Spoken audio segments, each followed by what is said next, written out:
He is a dream studies researcher and writer who has held a PhD in counseling psychology for over 37 years and also works as a certified Rolfing bodyworker and health consultant in Austin, Texas.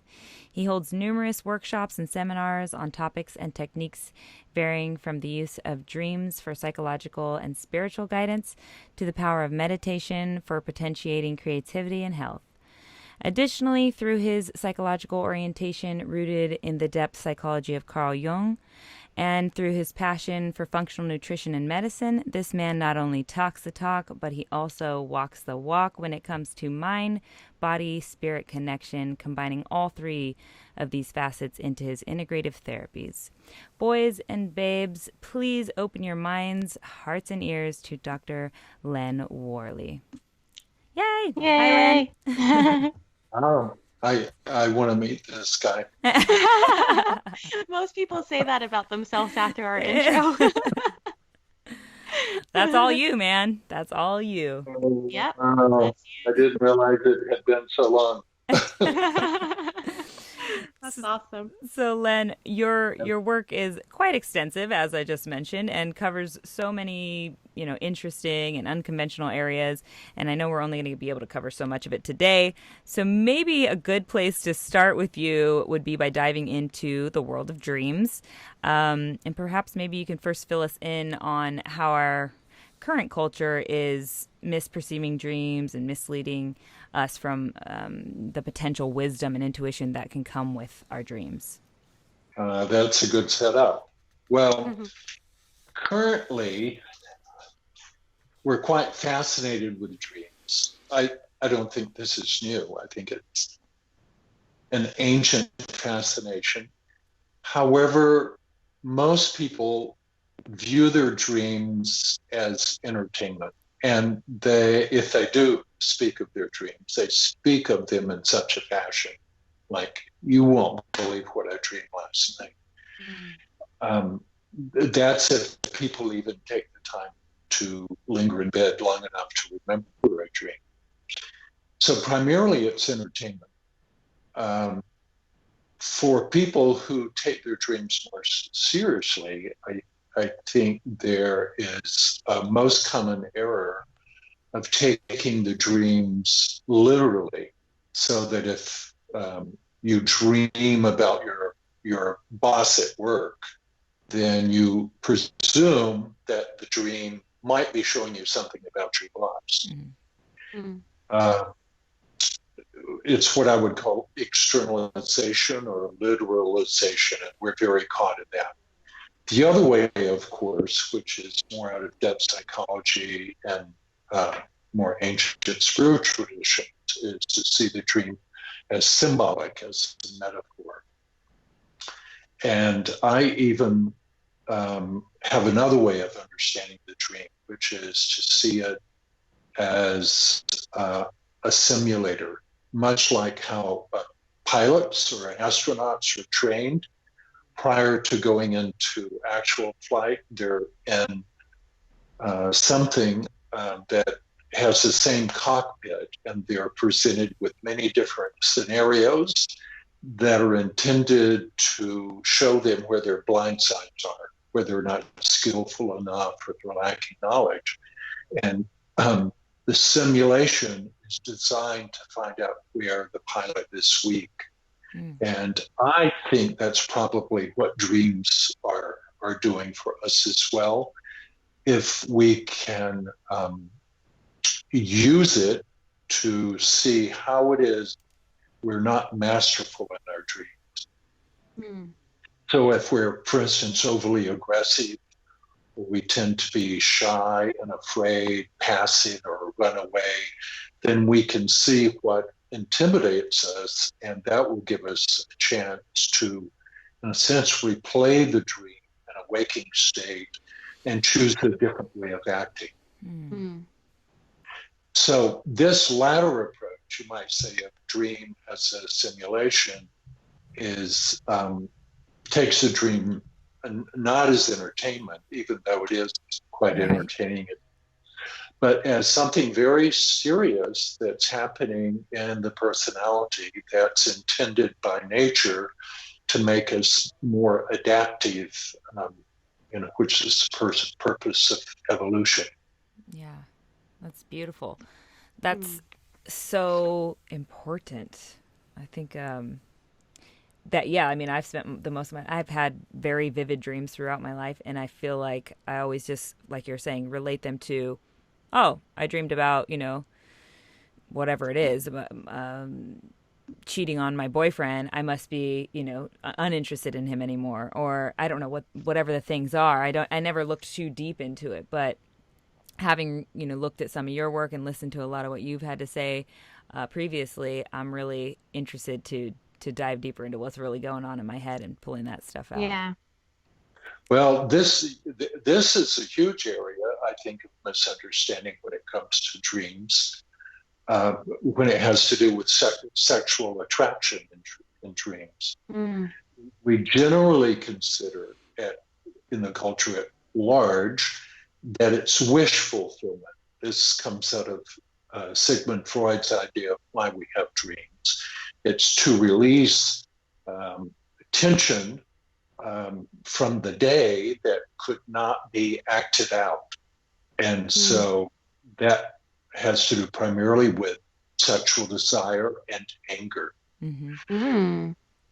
So Freud saw that was the purpose of dreaming, is essentially to let off steam. But there are a lot of problems with this theory, and most people, particularly in the tradition of Carl Jung, Jun, see that that's a very reductionistic and narrow understanding of what's happening in dreams. And for instance, you can see sexual desire as a way of merging, which is what happens in sexual desire. The two become one, so to speak.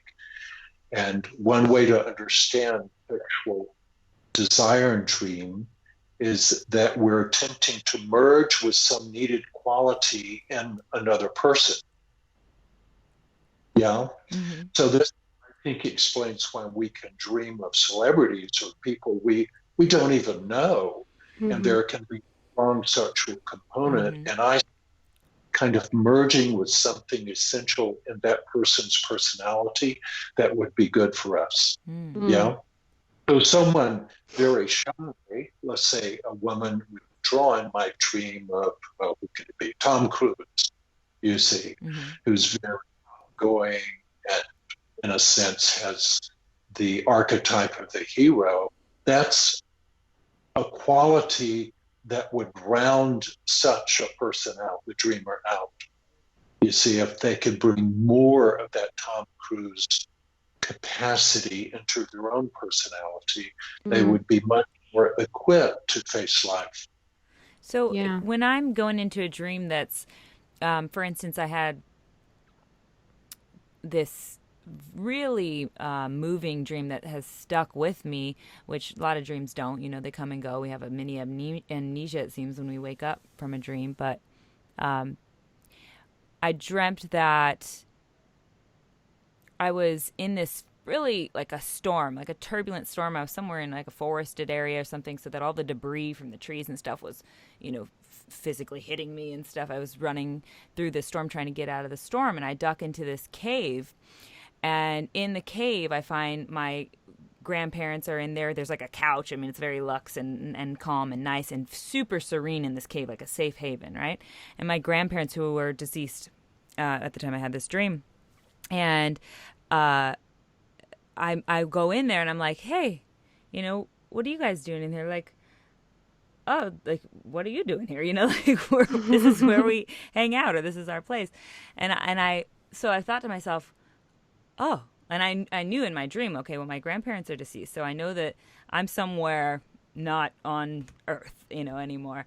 And even though I'm having this really earthly experience, but it comes to me, okay, I'm having this experience. I'm with my grandparents. I'm hanging out with them for a minute. And it's very peaceful. Like I said, like the serenity came over me from the storm I had just come out of.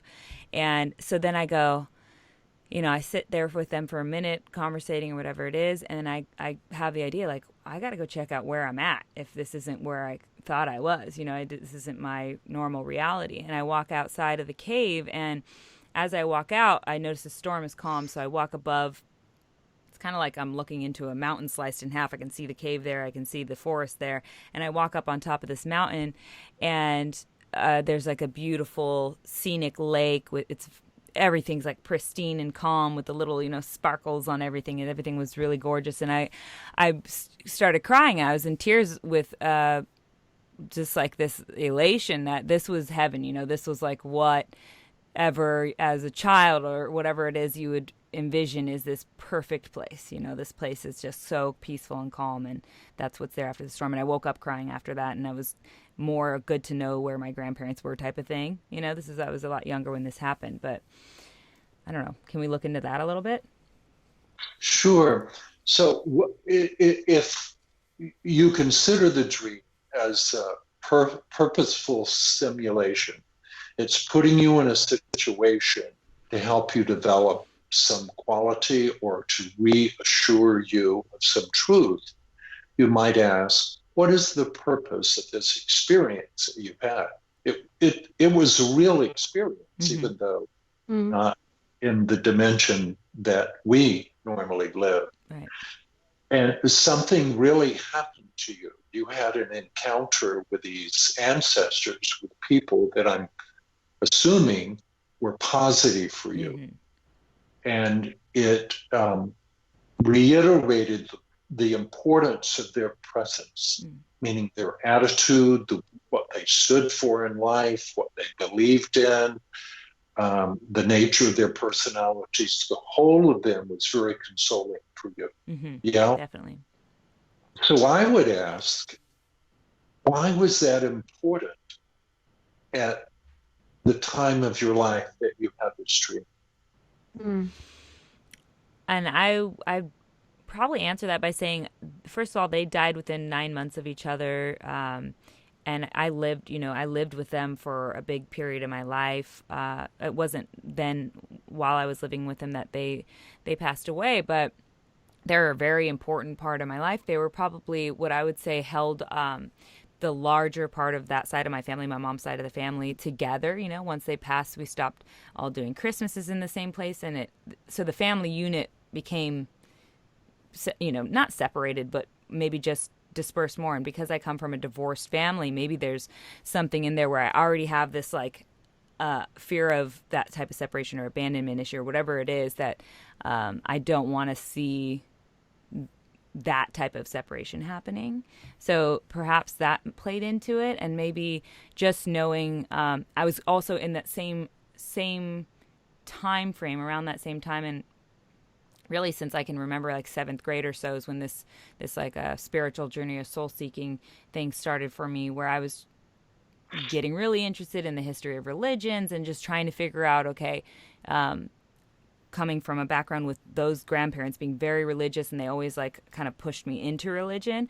So exploring what all my options were when it came to spirituality, I guess. And now that my grandparents, who were these very religious people, passed, like where do they think they went, and where what makes sense for me, with my logical brain trying to figure out spirituality in that same time set of them passing. So I don't know. There's a lot in there, I guess. Well, let me see if I can help make it even more intimate for you. Okay.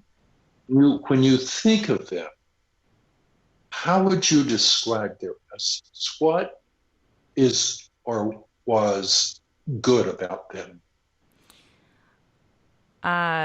Both very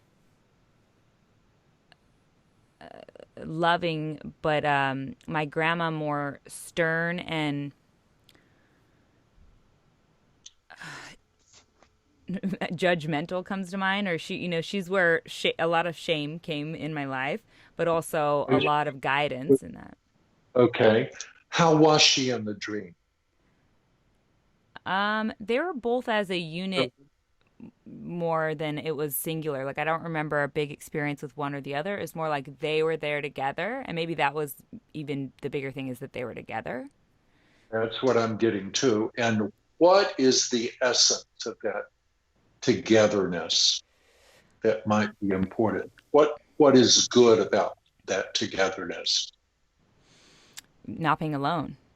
I think that's one of, I'm sure everyone's biggest fears, but definitely one of my biggest fears and other dreams that I've had several times throughout my life is where I'm actually at my grandparents' house again, standing amongst relatives like we would do when we would have family gatherings there.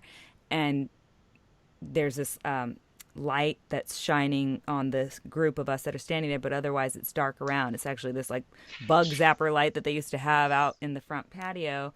And we're all standing there and we're illuminated by this light and we're all conversating or whatever's happening. But little by little, each person is fading into the darkness, and one by one they go. And every time I blink, someone else is missing, and I know what's coming is that I'm going to be there alone. I'm going to have to face this darkness, and eventually I do. And then I'm standing there in this light, and I have to decide, what to do. And I turn and I walk into the darkness. So I think it's a similar correlation there, where it's like togetherness symbolizes not being alone, or not having to face things alone, maybe. Yeah. And what would happen to you if you breathe the essence of their union of being together, if you breathed it into you and took it into your personality? How might that help you to have their wisdom in knowing how to be together and how to stay together? How might that be helpful to your personality? If you, through your breath, could breathe that wisdom into you. You follow what I'm asking? Yeah, I think I definitely, it's something I definitely need to almost feel safer in relying on my relationships with other people, or just relying on people to show up in general. To know that it's possible. I mean, they're showing you what's possible. Mm-hmm. Yeah. And it's easy to get jaded and to think, oh, well, I'm not just made. I'll never find someone to be a partner or a companion in life, and to give up on that dream. But you, in a very tumultuous experience, like in the dream, it's crazy stormy. And you find your way to the antidote, which has to do with seeing this beautiful unity, togetherness, companionship of grandfather, grandmother. Yeah. And what a model for you. It would be easy to lose sight of that. Mm-hmm. Yeah. Do you think that it's true that the others in our dreams are representing ourselves? I think they're representing potentials. Yeah, this is a potential that is dreamed. The possibility of union, of companionship that endures. Yeah. Mm-hmm. And it would be easy to lose sight of that. Yeah. So I think what you're asking also is when you dream of someone, is it about them or is it about you? Right. Mm-hmm. Yeah. So it's interesting we're interviewing you right now because I have a plant medicine ceremony Saturday. So I'm abstaining from any other sort of medicine. I usually use to fall asleep plant medicine as well. So, when you abstain from that, your dreams kind of go crazy. So it's interesting that we're doing this interview now, but most of my dreams, when I But do have them, sorry. could I back up and say something? Uh-huh. Is when you abstain from taking your nightly smoke, Mm-hmm. you notice you start dreaming more. Yes, big time. And that's probably because smoking suppresses REM, the dreaming process. And when you're finally free biochemically to dream, there's this pressure to catch up with the dreaming because it's so essential to creativity and memory consolidation and so on. Yeah, I think I'm going to try to not use it anymore. Um, and I do use my dreams as tools, but it's interesting when I do dream, it's often about others trying to hurt me. And I was wondering if that's because they're representing me and I'm maybe hurting myself. And like I often dream with all boyfriends I've ever had that they're cheating on me. And my current partner, when I had told him that once, he said, well, maybe you're cheating yourself. Like, maybe everyone in my dream is just representing me. Well, yes, but I would want to let's say this is a flight simulation. Okay. So you want to get the details. One of the guiding principles I use is stay with the image. So let's stay with the image of one of these dreams and ask the boyfriend, why are you cheating on me? What's the reason? Yeah. I actually have a story to publish about this. A man that I worked with for years who began to dream that his wife was cheating on him, and it pulled the rug out from under him. It brought him to his knees and he would go to her and say, look, I think my dream is giving me a warning. And she would say, and I knew her to be telling the truth, I have no interest in having an affair. The one of your dream is not me. It's about something else. And he eventually came to ask the question of this woman, his wife, in the dream, why are you leaving me? And if once you learn what is called active imagination, you can pose these questions to dream figures once a week and wait for impressions to be informed with the answer. And she said, when he did that, she said, I'm leaving you because I am so sick of your hypermasculinity. And you're always in control. You're very competitive. And I can't get close to you that way. Now, this is what his imagination gave him as the reason for his dream wife leaving him. And it cut him to the truth like nothing else. And this went on for about 6 months. And gradually he was able to absorb the truth and see how his early beginning had made him overly competitive. It had paid off in making a lot of money, but it had made him very one-sided. And his soulful partner in the picture of his wife was complaining and demanding a change. So I think the answer is as different and unique as there are personalities. I would say too is to ask him, why are you cheating on me? And let him talk to you about how you are that makes him want to cheat on you. So in the dream, ask why are you cheating on me, essentially. Well, if you're lucky enough to lucid dream and do that, but probably you're not going to be able to. But you can do it once you're awake. You can do it. Yeah. I dream while I meditate often. Well, there you go. But another way to do it is on your laptop. Mm. And you pose the questions in lowercase. Why are you cheating on me? What are you not? What's the reason?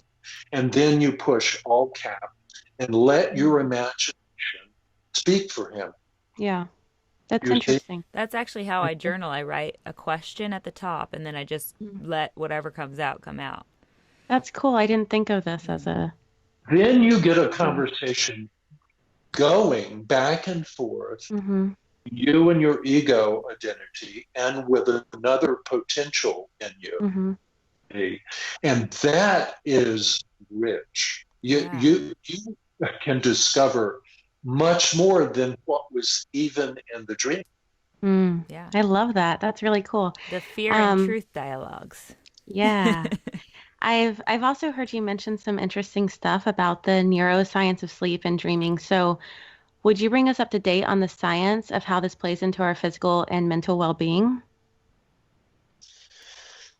Well, there are two things currently that we are deprived of that is having a huge impact on our health. Two Mm-hmm. things during sleep. One is deep sleep, which happens generally in the first 4 hours of the Yeah. night. I don't get much of it. Yeah, deep sleep is sometimes it's called slow wave Mm-hmm. because your brain waves are actually at their slowest, Mm. and it's the most restorative time. Mm. It's when immune functions come on strong. It's when the brain is cleared of toxicity. For instance, during the deepest phase of sleep, the spinal fluids actually come up and wash the brain in between the neurons and help remove an enzyme that, if not removed, turns into plaque, which is associated with Alzheimer's disease. Wow. So it's very important that we sleep Mm-hmm. for immune function and for brain health as well. Now, in the second half of the night, if you're getting 8 hours of sleep, so the last 4 hours is when we usually start dreaming. Mm-hmm. And most people are, if they're getting a full night's sleep, are dreaming about a total of 2 hours every night, whether or not you remember your dream, Mm-hmm. unless they're being suppressed by alcohol. To some extent, marijuana can suppress REM, the rapid eye movement period. Yeah. And if we don't dream enough, we know, for instance, in learning a language, that if you don't dream enough, you will not learn that language as quickly as someone else Oh, who wow. is dreaming. Yeah. So dreaming makes us smarter. It gives us greater creativity to solve problems the next day, and it helps us retain information that we've learned the previous day. Mm. I Yeah. love this info. Yeah. It also helps regulate anxiety and depression. Mm. That's huge. I struggle with both. Yeah, So. me too. We're currently dream deprived in our culture because most people are sleeping about 6.5 hours, six and a Yeah. half within 8. And so they're cutting off an hour and a half of dream time Mm. compared to, let's say, 70, 80, 90 years ago when we were sleeping an hour and a half more. Yeah. Is that due to light eventually, like the actual light bulb and being able to see at nighttime and lighting, not having a pure darkness the way that we would if it was hundreds of years ago? Well, yeah, and not only the light bulb, certainly, but it's also for us now, blue light emanating Mm-hmm. from computer screens, because this lowers the output of melatonin, Mm-hmm. hormone that kicks in when there's darkness and helps us sleep. The more blue light coming in, especially the closer you get to sleep, it's interrupting the circadian cycle. And it's essentially telling the body that you need to stay awake because it's still daylight and the sun is out. You see? Yeah. So even substances like caffeine, is that, I mean, we talked about marijuana a little bit, being disrupting the dream cycle, and certainly alcohol doing that. Is caffeine, what kind of effect does it have on the dream cycle and on sleep in general? I mean, obviously, it's not easy to sleep while you're on it. But. Yeah, a huge disruptor. And the rule of thumb, I mean, I love coffee and black tea and green tea.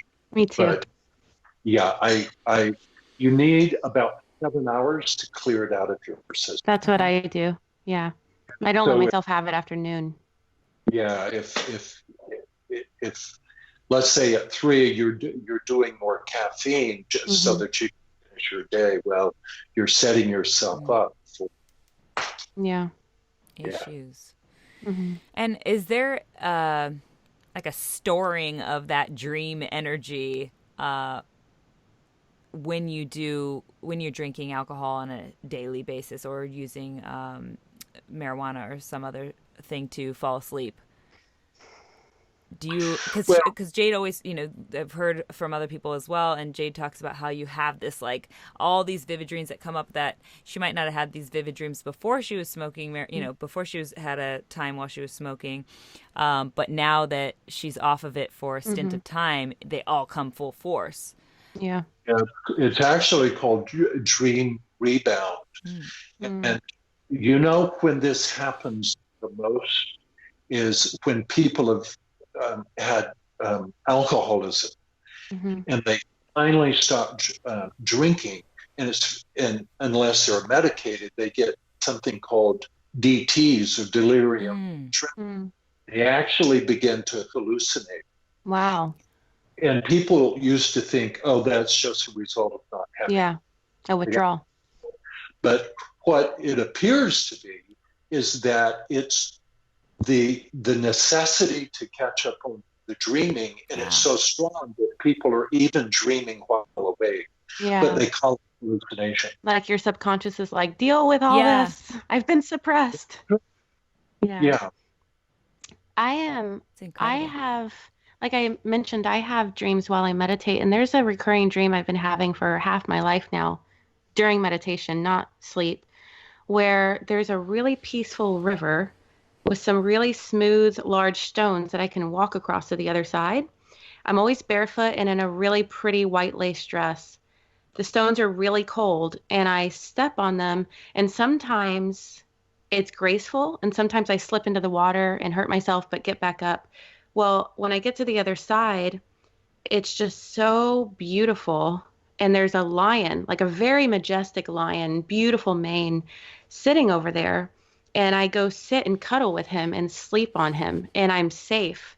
And there was no danger on the other side, but there's this place of like, oh, this is where I belong. This lion is my master, my keeper, my protector. I don't know. And I've always associated it with maybe this is the Lord, maybe this is God, my version of God. But what's interesting, I've had this my entire life, whether I'm singing, meditating, trying whatever meditative state I get into, this vision comes, and it's been really helpful in dark times when it comes. But my kind of weird question here is that my son, who's 3, has a lot of nightmares, and I think he has a little bit of anxiety possibly, but he has a lot of nightmares, and his nightmares always involve lions trying to get him. And he's never had he's never seen a scary lion on TV. He's never been around lions, but he has dreams that lions are trying to get him, and either me and his dad are not home to protect him, or he's only safe if he gets his head on our chest. But there's always like a lion trying to get him. And I thought it was interesting that. Could you say that again? He's only safe when?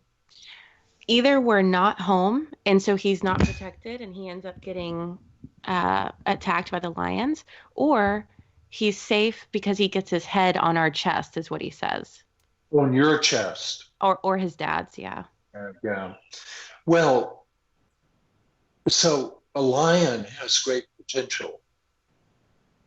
Yeah, as you have found out in your spontaneous meditation. You're safe because of its capacity to protect. After all, it is known as king of the jungle. Yeah.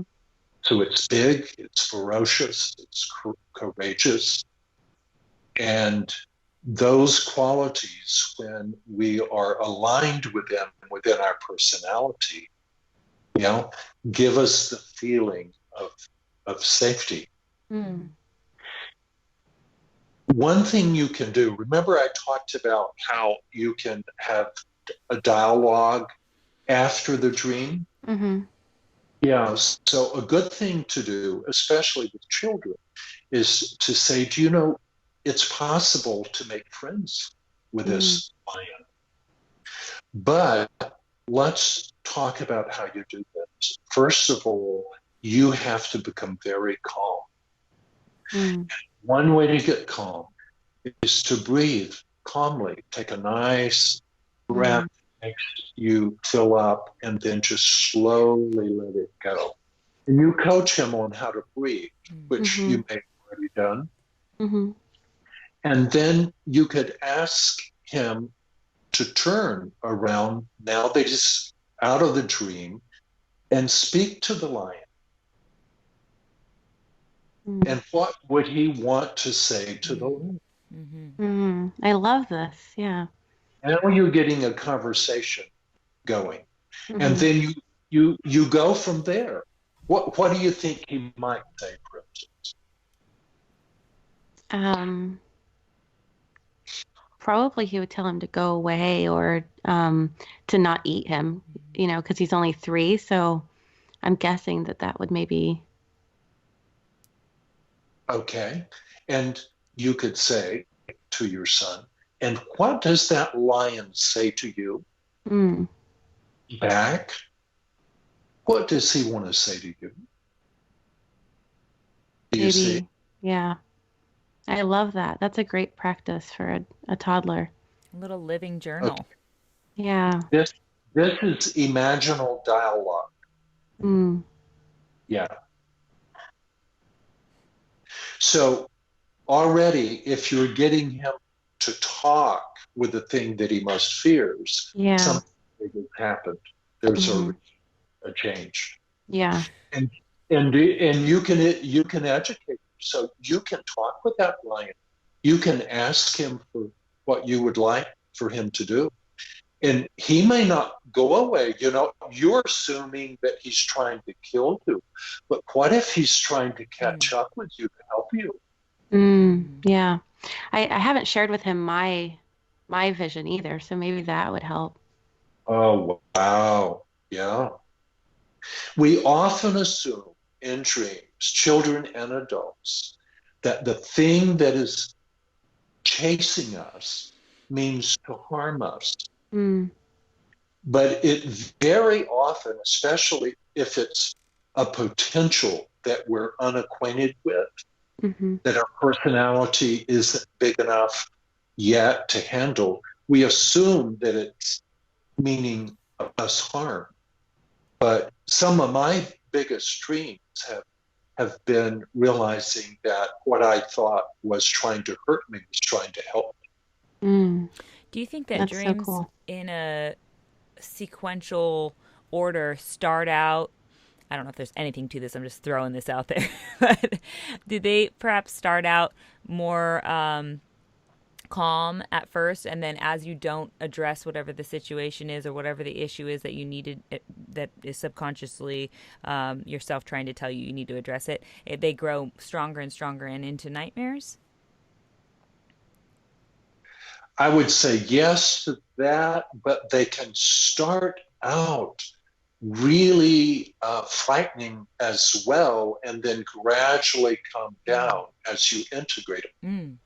For instance, I remember many, many years ago waking up from a dream that was nightmarish for me. In the dream, I was in my bed asleep and in my bedroom, and I hear the window open. And while in the dream, I look over and see this African bushman dressed in loincloth and a spear come in crawling through the window. And of course, I'm as frightened as can be. I just happened to have a shotgun that I had in childhood with me in bed. Shoot the man, and he falls to the floor. Oh, God. But another one crawls in right after him, and I shoot him. But a third one crawls in, dressed the same way, with a spear from the primal jungle bushland of Africa. I shoot him, and a fourth one comes. And that's when I wake up in a panic, and I say to myself, there will be no end to them. Now, what did that dream mean? Of course, it was an early sign of a lost masculinity, a masculinity that wasn't allowed to develop and made that trusted primal instincts that could defend himself if needed. I grew up to be a very good fundamentalist Sunday school boy that was very obedient and tried to win love by being well behaved. But in the process, I didn't develop this needed masculinity. And this was still true at age 40 when I had that dream. You see, it took me years to integrate that masculinity. And it took a lot of dreams to do it. And in the early days, I was always running from this type of man. Either he was kind of lower socioeconomic Hispanic or usually African American. And because I lived academically up in my head, but I was cut off from this primal masculinity. Wow. That's really powerful. Yeah. So now that we've... Go ahead. Oh, sorry. Did you have anything else? Well, I just wanted to say one beautiful series. I actually recorded this. It's on my website in the Dream Studies page, Len Worley, PhD. And I talk about 3 nightmares I had of a white Volvo being destroyed by nature, by the jungle or by the ocean. And in one, there was a little black inner city 10-year-old kid who tore the roof off of my very secure white Volvo. And when I understood what was happening, I realized that here's this primal childlike masculinity. This little boy knew how to be very savvy on the street, you see, something I didn't know. And he was wanting to do away with this orientation like the Volvo that was very safe and secure, but not very satisfying. Interesting. Wow. Things that frighten us often come to help us. Yeah. All of our fears are trying to teach us something. Yeah. We need to be shaken sometimes too. And we react to fear more than we do to things that aren't scary, you know? Yeah. So it reminds me now of this dream of your son. I wonder if he could practice being more like a lion. That's good. What that would do for him to learn how to roar or growl when he's bothered about I love struggle that. with masculinity. That is interesting. And Soul, her son, is very like tender and sweet and definitely, isn't he's the little emotional. boy who's beating up others. Yeah. No, he's emotional. Yeah. That's so interesting. But he's in need of some claws. Yeah.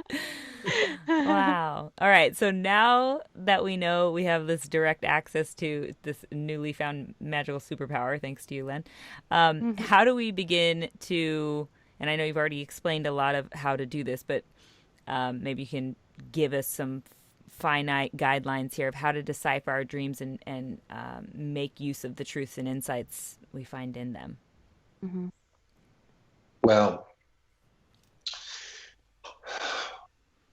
Well, the first thing is, of course, remembering your dreams. You have to linger in bed Mm. to remember your dream. You can't jump into the activities of your day, which are all external, and expect to remember much of your dream life. So staying in bed, hopefully not having to wake up to an alarm clock. Hopefully you've had enough sleep and can wake up naturally. And then when you do, to take a minute or two, see what emotion you have, and then ask the question, oh, I wonder what I've been dreaming that resulted in me having this feeling when I woke up. Mm. And then if you get any images, you have to rehearse it there before you get up to pee or make coffee. You have to have it in your memory. And it has to be rehearsed, and then it needs to be written down. Yeah. Mm. Secondly, yeah. Secondly, this is complex, so I'm going to have to make it simple here. I would say the most helpful model for me of what dreaming is to consider the dream as like a flight simulator. And I would ask, why was I put in this situation? What is there for me to learn? Yeah. Yeah, definitely. So the first tip that you gave of making sure you have, first of all, enough sleep so that you can wake up naturally and not to an alarm clock, hopefully, and then think about what you actually just dream about. When you are in a dream, what is the chemicals or what's happening there that's making it so that you don't remember it like you remember something that happens in real life? Ooh, that's out of my league. If Okay. why we're not able to remember, I do not know the answer to that. But there's something that we're not producing. I heard something about, I'm not sure which hormone or chemical that we're not producing, but there is something that doesn't allow us to capture it the same way we do in a waking sense. Maybe it was noradrenaline. Not sure, but anyway. So the I, idea is, it just doesn't really matter, I yeah, suppose. well, yeah, I'm sure there's a neurochemistry in this. I know serotonin and dopamine is lowered in the dreaming process. Okay. Choline is elevated. In fact, it's one way that people increase dream recall is to take some kind of supplement that will increase acetyl activity, and you take it at the 4-hour mark in the night. Oh. So that is important, though. I think just knowing that we are going to forget our dreams. Like I remember some vividly, but I think it's because once I wake up, I'm then having such an emotional experience. I sit there and recall, okay, what happened, and I maybe even say it out loud to somebody. And now I'm just recalling what I've repeated almost more than the dream itself. That makes sense. Wow. Is there a certain meditative practice that you use in order to tune into your own subconscious? Yeah, there is. And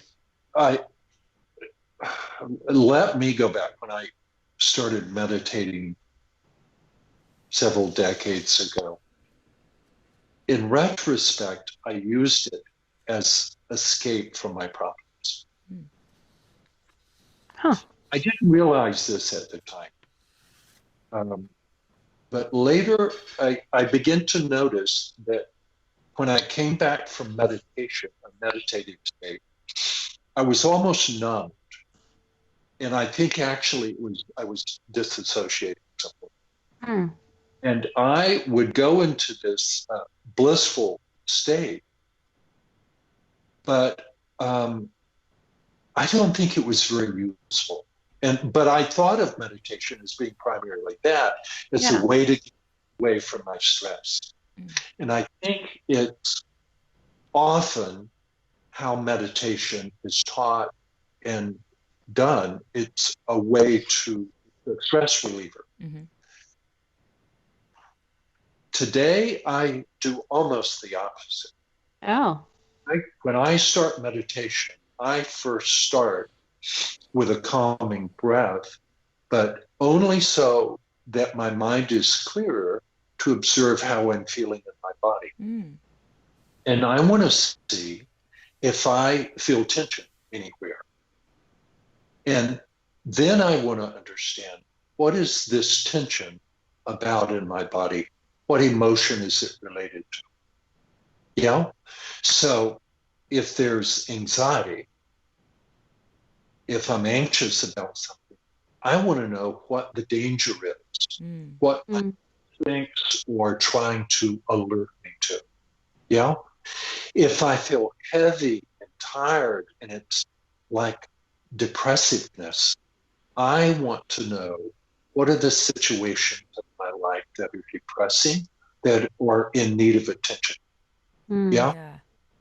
If I feel ashamed, I want to know, what is it that I may have done that I need to be sobered about, and maybe even make an apology to? How is it that I've not been true to myself? You see, that's the purpose of shame. We usually think of it in our culture as the foundation of low self-esteem. But in terms of evolution, we've evolved the capacity to be ashamed so that it keeps us humble and in relationship with others. It stops us from being exploited, you see. Each of these difficult emotions, for instance, like anger, serves the purpose of helping us be adaptive. Anger alerts us to some unfairness. Yeah? So I go into a meditation and I find that I'm irritable. I want to listen in and ask, okay, I'm angry about what unfair situation, you see, and I want to use that anger to help me listen and to see, oh, Len, you need to advocate for yourself better here. You need to go back and speak up about this situation where you allowed yourself to be taken advantage of, or whatever. Yeah. So I listen to see what's disturbing first of all. I want to know that rather than transcend above them and get away. Because in doing so, we miss a huge source of guidance. You just turned meditation into a serious work day, it sounds like. But at the same time, I think that makes a ton of sense that you can't really rise above any of the crud if you don't get through the crud first, right? You have to do the work.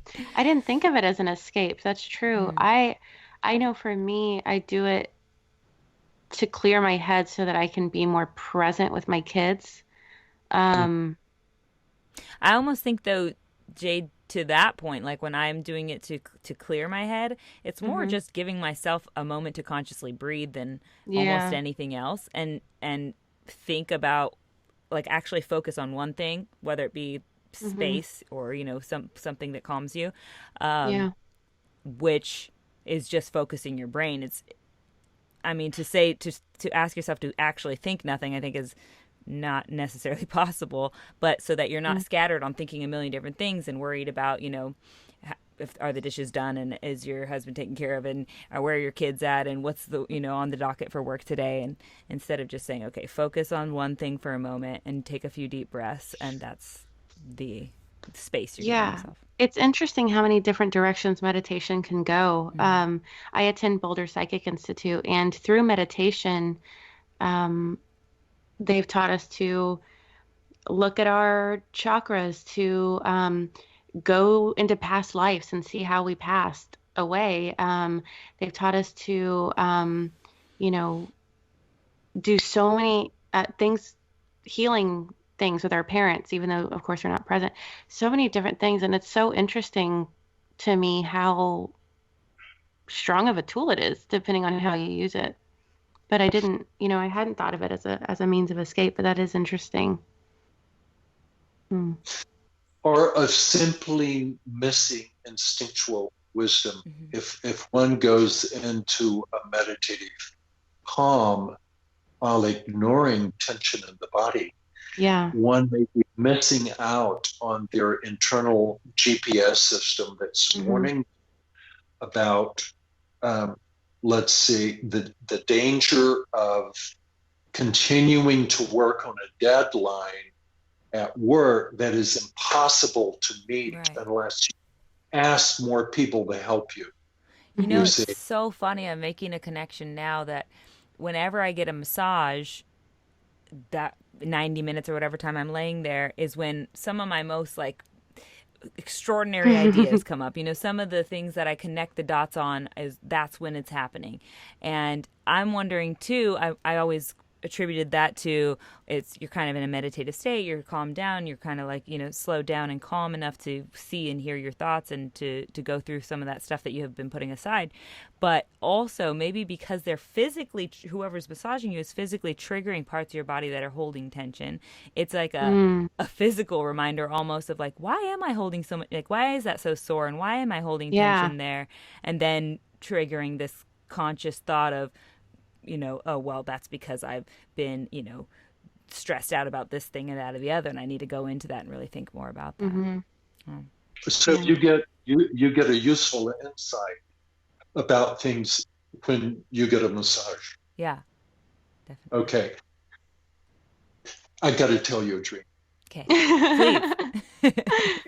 Last week, and in the dream, I was walking into a school, and I knew that it would be my task to teach meditation Mm.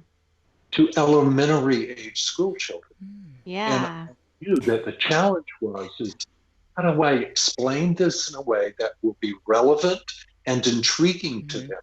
Mhm. And then it came to me, oh, here's how. You tell them, and these are the words, if you get quiet inside, and I mean really quiet inside, and you wait long enough, there is an intelligence deeper and stronger and smarter than you Mm. come online inside your mind and begin to solve problems for you. Superpowers. I love that. Yeah. Mm. So, but that's like, you're not going to get there doing probably not going to get there doing a 5 or 10-minute quick app meditation. Right. Mhm. That's only getting you maybe inside the front door. Once you go 15, 20, Yeah. 30 minutes, yeah, that's when this other deeper intelligence, which Yeah. is, I think, is happening on the massage table. Mhm. That's when this other can begin to come in mind. Yeah. I like Yeah. that. I like that for kids too. Like there's an Yeah. inner Superman in all of us, and the world is the kryptonite we have to sort through. We just listen Yeah. long enough. He's in there. Yeah. He or she. Yeah, it's so interesting. And I'm aware also that you teach a workshop specifically for after doing an ayahuasca ceremony. And since I'm a student of plant medicine myself, I was curious if you could touch on what that workshop involves. I'm also super curious how it relates to dreams, since we're pretty much kind of seems like we're dreaming the entire time, just in a way different way. Yeah, exactly. Well, the reason this is a workshop, a day long, that I did about 3 weeks ago. Mm-hmm. The reason I did it is because I hear about a lot of journeys. I'm a body worker. I do rolfing, which is deeper than massage, but still body work. So in this state, at times it's kind of like the priestly confessional hour for a lot of things. But people will tell me about, especially here in Austin, about journeys they've had. Ayahuasca be at the moment a very common one. And so I hear people talk about their experiences, and I note two things. either they've had a difficult, bad experience, and they've not made use of it. They've not understood why their unconscious was giving them a difficult journey. And so they write it off as a bad trip, or I don't like the medicine, or no integration. Whatever it was, And it remains a compartmentalized experience. But the other thing I noticed is that people can have terribly blissful experiences and it not translate into how they're living their life day to day. Yes. Integration is really about, I would prefer to say, assimilation. It's how to take these extraordinary experiences, let's say positive experiences, and make and change your life with it. Yeah. The homework is hard. So, oh wow, where to go there? And I see these experiences really in the same way that I see dreams, is in a journey experience through the medicine, you're softening your typical ego defenses. And as a result, a deeper wisdom, intelligence can begin to communicate through imagery and impressions, right? The same thing happens in dreaming, is essentially the ego defenses are taken offline, and then consciousness has access to much more that's actually going on in the psyche. What are your thoughts on using plant medicines as that type of therapeutic tool to explore these things that maybe we're already dreaming about, we're just not focusing on in our dreams? Do you think that if we were just able to use the things that we already are we have access to, like our dreams, if we were able to use them properly as therapeutic tools like we're discussing today, would that make it so that we don't even need to look for these external sources to really push us into that, like ayahuasca or any of the other plant medicine experiences that do other things? Yeah. I'm not sure I got your question, but let me give you this answer and see if I did. Okay. I think most of us that do or have used medicines do so because it increases our capacity for feelingfulness. Because we live so rapidly and we're so internalized and plugged into something outside of ourselves most of our daytime. We're not oriented to the rich world of our senses and pleasure, just the pleasure of sunshine and wind and the pleasure of breath. We're cut off really from our erotic nature unless we have a highly sexual moment. But for the most part, we're lacking feelingfulness, especially the darker feelings that we're often afraid to go into, like grief or. So I think medicines enable us to feel things more deeply. You can't run from it either. You're stuck with that for a certain amount of time, at least. For me, the this weekend is, I think, my 12th ceremony, and for me, in that one night, I feel like I've gone through about a year worth of therapy. I go in with 3 different intentions, and I not only experience in a way that I'll never forget the theme of that intention and what the medicine, the mother, is trying to teach me. But the thing for me that's different than dreams is like you actually get the answer in the journey instead of, later on. But the integration, like you're saying, that's the hard part, because my whole theme can be motherhood, and then the journey I will end up being my son throughout the entire journey. I'm him. I'm feeling all his feelings, and I'm seeing why he wants so much attention at times and what it feels like when I'm too busy, how painful that is for him. And it's not a snap of the fingers after the ceremony. I don't automatically just become this more present mother, but I'm at least conscious. I think more conscious of his feelings and more conscious of whether or not I am being as present as I'd like to be. So it's really hard to just instantly change into what the medicine is showing me I need to gravitate towards, but I'm at least conscious of where I'm at in it, I think. Do you spend time in the days that follow meditating on the journey and re-accessing it by going into those states, of course, in a more subtle way?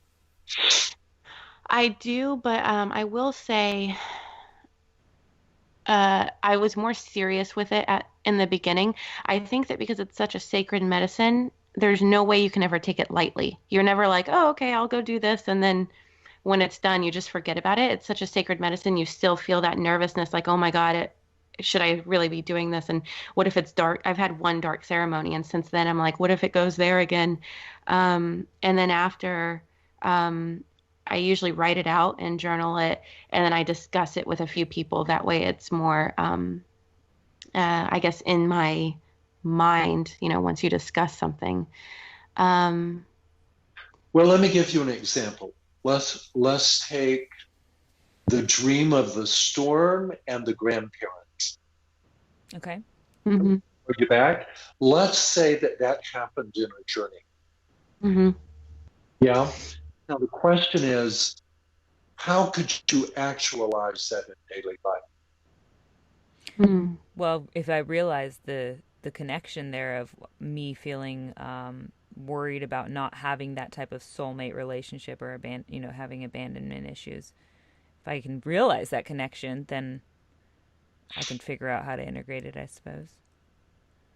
And in meditation, let's say, I'm with you there, you could actually go back and remember the sweetness of that encounter. Mm-hmm. You could see the stability of their relationship, and you could breathe it in through a meditative breath and imagining it going to every cell of your body, and notice any place inside of you that lacked faith, that maybe had become jaded, or that it was not holding that dream of possibility. And you breathe the essence of those grandparents right into those fearful places. The more you do that, day after day after the day, you create new, as we know now, neuro circuits, right? That can become increasingly established and more part of your dominant personality. Yeah. But it takes repetition. It's the same with journeys. It's the same with dreams. It's one thing to have an interpretation, a meaning, but integration comes through repeated remembering, breathing in, you see. So embodying this vibration and this feeling until it becomes a muscle memory, essentially. Our habit. Yeah. There you go. Or with your son. Yeah, of the lion. What, for instance, a question to him would be, if you were going to be like a lion with your, he's only 3. Yeah, well, he may be a little young for this, but let me say, the idea is to get him to practice being like a lion. Yeah, and the more he practices, the more that's going to integrate into the personality.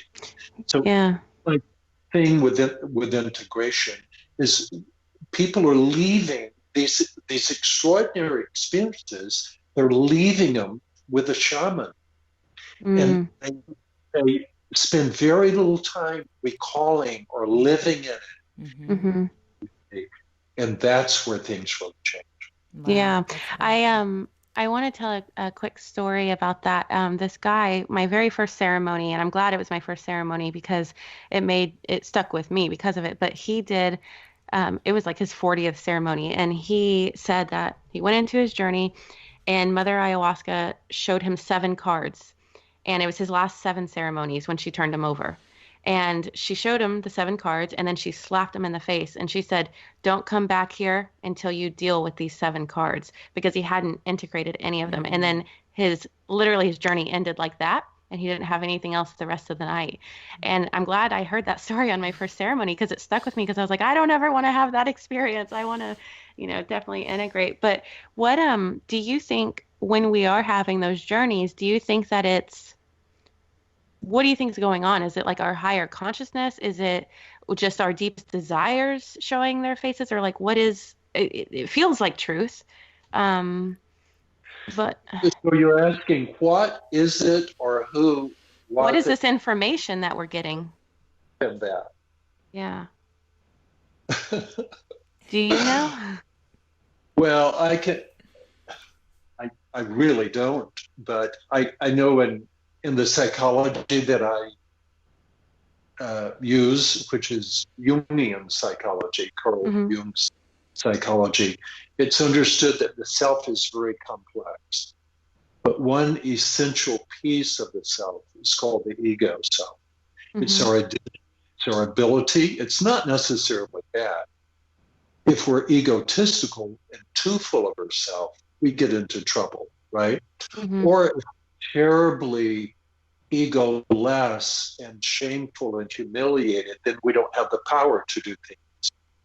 So, but a good flexible ego can make decisions, can be disciplined, it can concentrate on something and accomplish tasks, yeah.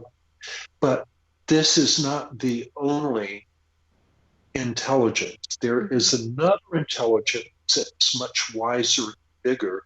Sometimes that is spelled with a capital S for self, where ego self is spelled with a lowercase. Yeah. It seems to me that there is something much larger than the ego self that is orchestrating journey, experiences, and certainly dreams. Yeah. And it seems to know more than us, and it seems to have as its purpose to evolve us, to make us more adaptive to the ever-changing world that we live in. And one of the ways that it does this is by bringing us into contact with potentials that we're unfamiliar with, like the lion, you see. Or, and by doing, or it may be by bringing us into contact, like this journey or with a 7th card, with a side of herself that's not responsible. And so it tells us the truth that's humbling to sober us. Yeah. And we want to externalize it because it's hard to deal with. Yeah. I've just always wondered, like, is everything I'm receiving here completely true? Like, I remember one time in a ceremony years ago, or right before Trump won, I had a journey where he won. And I remember the next day after my ceremony saying, well, now I'm really doubting ayahuasca, because there's no way this guy's going to win. And he did win a couple weeks later, and everything that was in the ceremony played out so true. And so then I was like, oh, wow. And there was one time where I went to a past life where I was a child sex slave. And then I saw in another ceremony, my partner was my ancestor on my mom's side, reincarnated as my partner. And basically the medicine was saying that all of our partners are basically our reincarnated ancestors. So whenever I get things like that, I'm always like, do I accept this as true, or is this like a metaphor? So I just was interested on your take on that. So thank you. Yeah. Well, which one of those? Oh no, not your take on all of that. Just on my question that you already answered. Yeah. And I wanted to also maybe bring the lion thing full circle, because as you were talking about it, as answering that last question, I remembered that last time I was in Austin, I was wearing this jacket over to Jade's house, and it had a fur collar. It was cold over there, so I had this big fur collar. And Sol, Jade's son, I came in, and he was like, he's very quiet, and he's very like, he kind of like, sits back and observes. And he's an observer. Yeah. And later when I left, Jade texted me, he goes, Soul is obsessed with your jacket. He says it's a lion's jacket, and he wants a jacket like that because he wants to be a lion. And so isn't Yeah. that funny that we're having this whole conversation and all these little Yeah. things tie together? That's so I just thought that crazy. brought a smile to my face that there's something there that needs to Yeah. be So much honed in on. lion talk. Yeah. All right, so we have a question from the Magic Mob that's going to take us in a slightly different direction here from the dream world. Raquel on Instagram asks, what kind of role do you think a person's spirituality or religious beliefs can play in their own personal growth and healing, or in their regression and stagnancy? Oh boy, yeah. One. Ooh, the quality of religion. Well, I can use myself as an example. Please. Hmm. Um, when I was a boy, my mother went into the Pentecostal church, from a very buttoned down conservative Baptist church. Mm. I was 13, and I was frightened by all that I would see go on. There was speaking in other tongues and Mm-hmm. people dancing in the aisles, and whew, it was frightening. But eventually, I had one of those experiences at age 13, and it had a profound effect on me because it required that I learn to let go. And when I did in this ecstatic experience, it ridded me of shyness for several months thereafter. Mm. But at the same time, in the years that followed, because it was fundamentalism and rigid, it also induced me the fear of the divine, a rigidity about sexuality, a fear of trusting my own inner voice versus the Bible that someone else wrote. Mhm. So religion was both good and bad and sad. It gave me great comfort in my early life to feel that there was something bigger than me that I could turn to and pray to. But at the same time, had I continued living in that childlike way, I would have never come to trust the inner voice inside. So I think religion is very mixed. Like any great thing, we have to be very observant about the good and the bad in it. Mm-hmm. For sure. And I don't know why this came to mind exactly while you were saying that, but because you said you had all those dreams that pointed to you wanting to embody this masculine energy that you felt you hadn't embodied when you were younger, or all the way up till you're 40, I think you said. Do you think that religion in any way, because it has this structured way about it, and because it's a lot of the time fear based, and it's this thing that we're kind of looking up to and holding over our heads, and God is all powerful in that, is there maybe an attraction to that whenever you're more embodying a feminine energy that we look for as humans? I mean, that just came up while you're talking about it. So, I don't understand your question. is there something to religion that the religion itself is already holding this like more masculine energy that we're attracted to as humans, maybe who are embodying more of the feminine energy at the time that we find it, in your opinion? Well, you're speaking of patriarchal religions. Yes, I'm not saying all religions for sure, but you're talking about the Baptist church, and where you're looking at a male figure, firstly, of course, but even more than that, just the energy that the fear of God, fearing God being this like overbearing lion, like we were talking about before, being this overbearing figure that can punish you and can bring some sort of damage to your life if you don't follow his or her, whatever the rules are. That type of energy. Do you think that we seek that out when we especially are young because we're not embodying that masculine energy yet? Does that make sense? We're wanting something to protect us. Yeah, for sure. Mm-hmm, mm-hmm. Yeah, so we're, well, just like we turn to our mother and father, because we're in need of guidance and protection. And I think in the early stage of spiritual development, we look outside of ourselves in a similar way. And our images are of some kind of God the Father, creator that is bigger than us. But I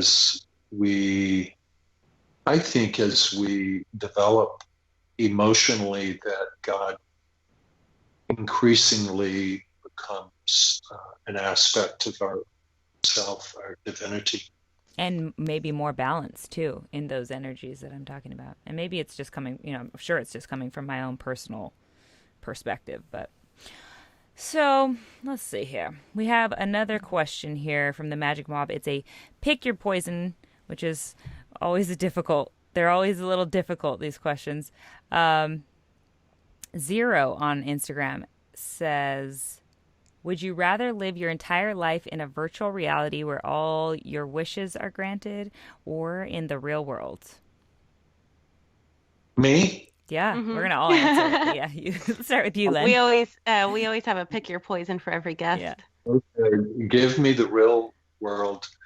I think it could be one of the most seductive poisons of ever, to have everything you want given to you. Mm-hmm. It's really not a way to develop and mature.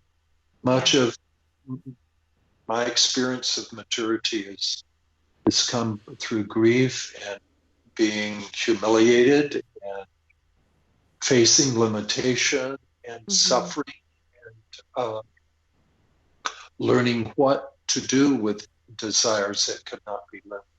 Mm-hmm. So yeah, I'm for this. I have the same answer as you, but I probably wouldn't have been able to say it as eloquently. I agree as well, but I'm kind of worried. I don't know if worry is the right word. I'm just interested to see where we're going with all the virtual reality video games and the direction that we're creating these experiences, that take us maybe as an escape out of the real world, or maybe it's going to somehow integrate into our lives as well. I'm not sure, but it's going to be interesting, I'm sure. So we like to end every show with a few short questions. The first one is, what advice would you give to your 25-year-old self?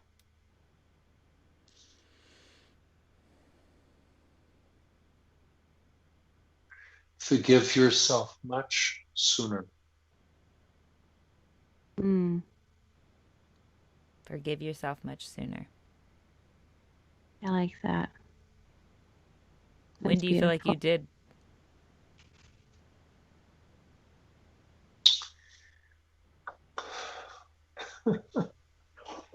When did I start forgiving myself sooner? That was so gradual. I don't know how to say this.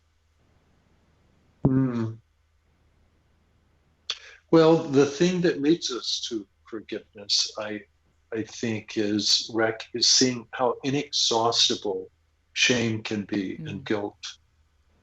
And that striving for goodness, is that it's striving. And ultimately we have to accept, both sides of our nature, that we need to be forgiven and forgive, and the sooner the better. I like that. Yeah. All right. Um, So if you could have the whole world read one book, which would it be? Oh, I love that. Well, it would be one author. It Okay. would be Alice Miller. And Mm. actually, many years ago, after discovering this, a Swiss writer, psychologist, Alice Miller, she wrote For Your Own Good, Drama of the Gifted Child, Uh-huh. and about 10 others. She helped me understand and see the innocence of childhood like no other, Mm. and helped me tell the truth about what I had suffered as a child, and to feel the legitimate pain and grief of it. And it was more grounding than anything I had ever read. And it affected me so deeply. I was already a psychologist at the time, but I had never found the depth of a sense of connection to the child as when I read her work. And I said, if I could have every person in the US read this woman's work, I would be willing to die at any time. Mm. Oh, wow. Yeah. Powerful So stuff. I'm glad we I asked. Yeah. her writing as much as anyone else. And I'll give you an example of this. Okay. She grew up during the Holocaust. Mm. And in trying to make sense of what happened, she investigated the life of Hitler. And she did it, she said, as a psychotherapist should, using empathy to answer the question, how could a child born innocent as anyone else become Hitler? Mm-hmm. And what she uncovered was Hitler's childhood and the forces that shaped him to become what he was. And one of the primary things she uncovered is how much he lacked what she called an enlightened witness, someone who could witness the abuse that he suffered, especially from his cruel father, and help him realize that what was happening to him was not his fault. In lacking that, he had to compartmentalize and hate the parts of himself, especially his vulnerability. He's beaten a lot, but in reading this chapter, suddenly you realize that if you use empathy, you can understand everything, even the worst. Mm. And that's good news in understanding ourselves. Yeah. By Yeah. making the case for the other side, it gives you some sort of That's the empathy. next book I'm going to read, I think. I have it on my shelf I right like now, it. actually. Oh, you do? Pick it up. Yeah. I'm excited. Thank you for sharing that, Len. That's a really good answer. Yeah. If you could whisper one phrase to everyone on the planet, what would it be?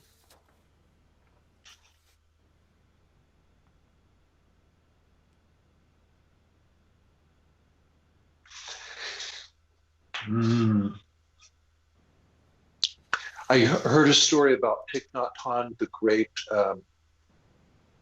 Vietnamese meditation teacher who had to leave Vietnam during the war.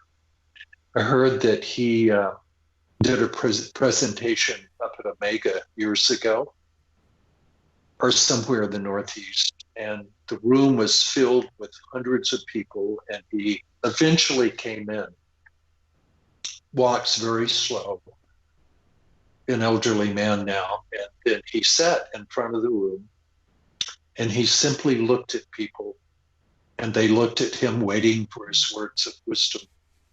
And he evidently waited an excessively long time before he said anything, just looking at people. And then he said, there's no need to rush. Hmm. That's really beautiful. I need to put that on my kitchen stove. I need that on my phone every time that's where I'm looking all the time. I love that. Kind of My brings me. Go ahead. cell phone battery's about to go. Oh, good, So because we have the last question It's our for last you. one. So, where is the best place for our listeners to get in touch with you, Len, and where can they find you and your work? yeah, my website, lenworleyphd.com. Easy And you have enough. a workshop this Saturday in Austin. Yes. The first Saturday in January, the 5th, of listening to anxiety, listening to depression. Okay. And they can find that information on your site. Yeah, we're going to be looking at ways that anxiety and depression are evolutionary intelligences that come to help us, not as pathologies that are in need of being cured. I like Great. that change of perspective. That sounds on amazing. Yeah. Thank you for the conversation. Oh, Len, Yeah. thank you so much. This was really eye-opening. I know I need to do a lot of work even on just the dream I talked to you about today, but generally I'm going to start using some of these tricks and tools you gave me today. So Thank you so much. Yeah. So if you don't mind just hitting stop on Audacity, and you can, if you just follow the instructions, that our producer sent you, he'll get your audio and we'll get this up on Wednesday morning. Thank you so much for the work you do. Thank you, Len. Thank you. Same to you. Bye. Bye-bye. Bye. See you, Mercedes. Okay. Seemed like he wanted to get off, so I know. Well, his phone was dying too. Yeah. That was really good. Yeah, I know. The whole really time good. I was like, this is better than I I know. expected. I was like, this is really good. There's a couple where I asked some rogue questions we might want to cut. Yeah, we'll clip those. Just to save time since he doesn't have an answer really for it. But yeah, if it's not good, it's not good. Yeah. And sometimes I just go rogue and see what happens. Sometimes it's good, sometimes it's bad. So. Yeah, you never know. But I felt like we could clip them in and out easily. So yeah. Okay. What do you want to do? You want to just act like you just got off? Yeah. Yeah. Wow. No, I don't want to say wow. Hold on. I think I did that on my last one. Or you act like you just got off, because I think I did the last few. Okay. Woo. That was good. I feel like that whole interview was just a box of magic tricks. Literally, I'm writing them down as he's saying them. Like, okay, I got to implement this. I know. But so much information. I feel like I'm going to have to listen to it, during editing. And then once we post it, it's like, that's when I'll finally absorb it all. I think that's the nicest thing about doing this podcast is that we have to I know, listen we to get this to have 20 it 3 times. Before it gets posted. So we really are using this stuff. We're integrating as much as we can. I know. Well, except for how busy we are, but with doing the next one, getting ready for the next one, and doing it all over again. But when I was talking to him about that dream of my grandparents, I was like not prepared for how all the emotions of that dream, because like I said, I was bawling from that dream when it happened, of course. To come back up and resurface, and then trying to work through it. It was like a full-blown therapy session. So I cannot imagine, like, at one of his seminars where you go through, he has you go through a lot of his dreams when he does these dream seminars. You go through several of your dreams. You literally do therapies with it. You journal with his guidance and all kinds of stuff. So I think next time in Austin, I need to set that up, get some express let's definitely down. look at, since we're having a live South by show, let's definitely look at what he may have going on then. Good idea. That's a really good idea. Cool. We'll take you guys with us. Don't worry. All right. So let's get into today's magic tricks. Yeah. What do you have, Mercedes?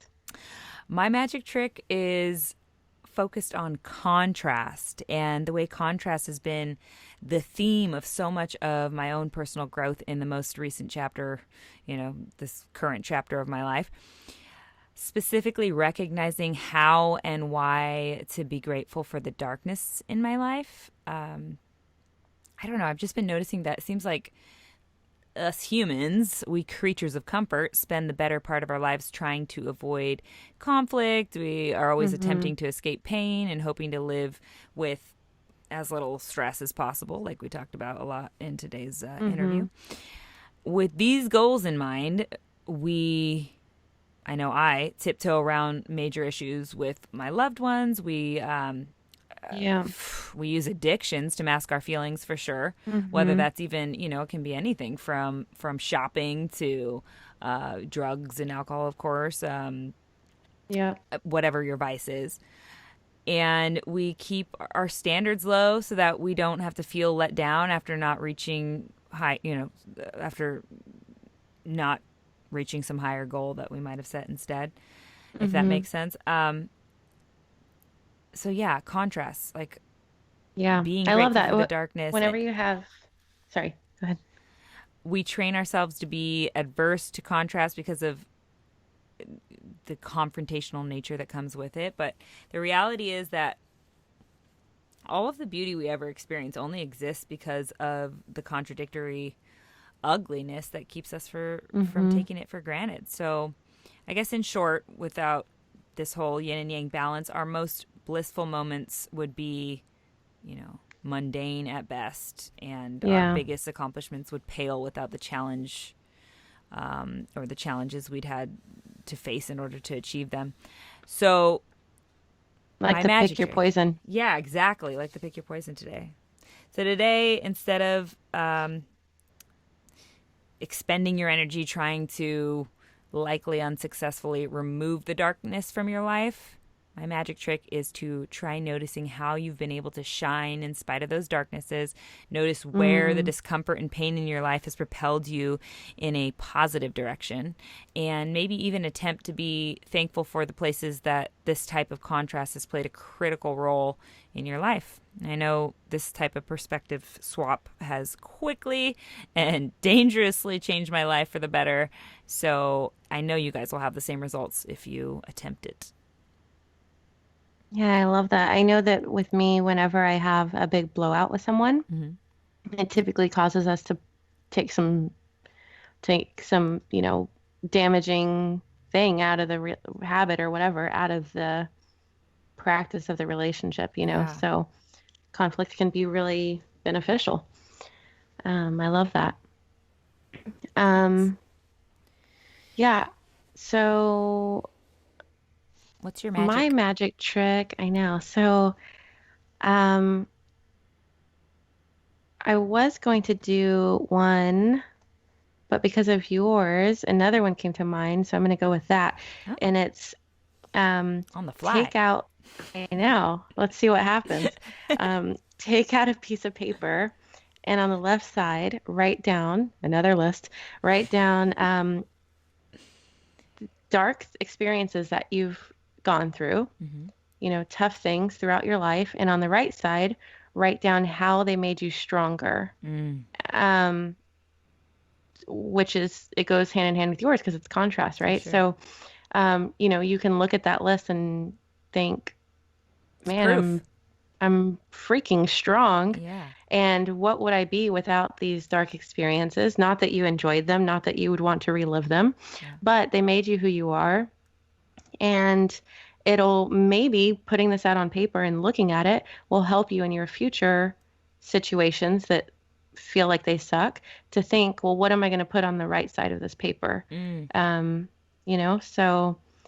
I'm gonna go with that as my magic trick instead. I really like that. Compounding. It wasn't rehearsed or anything, and it just popped in my head. So nothing I've done yet, but I'm gonna do it. I love that. You kind of did do that, though. I remember a story you told in a previous episode, I think, about an acupuncturist who made you the acupuncturist, yeah.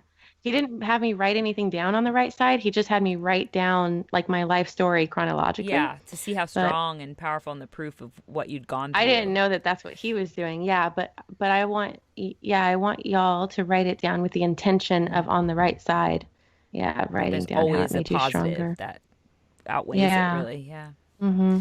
I love it. Magic. Yeah.